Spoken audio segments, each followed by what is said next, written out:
ईमानदारी का फल। एक छोटे से गांव में रामू नाम का एक गरीब लड़का रहता था। उसके पिता एक किसान थे और माँ घरेलू महिला। रामू अपने माता पिता की इकलौती संतान था। वह बहुत ही मेहनती और ईमानदार था।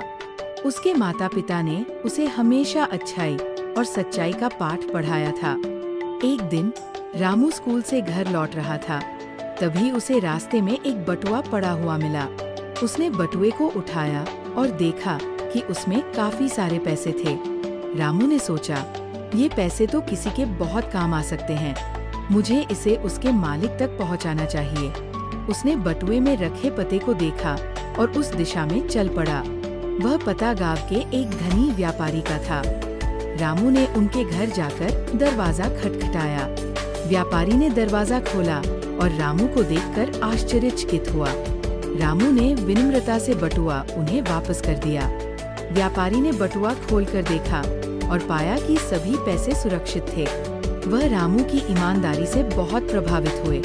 व्यापारी ने रामू से पूछा, तुम्हें पता था कि इस बटुए में इतने सारे पैसे हैं, फिर भी तुमने इसे वापस कर दिया, तुमने ऐसा क्यों किया? रामू ने जवाब दिया, सर, मेरे माता पिता ने मुझे सिखाया है कि ईमानदारी सबसे बड़ी दौलत है। ये पैसा मेरा नहीं है, इसलिए मैं इसे आप तक वापस लाया। व्यापारी रामू की बात सुनकर बहुत प्रसन्न हुए और उसे इनाम के रूप में कुछ पैसे दिए।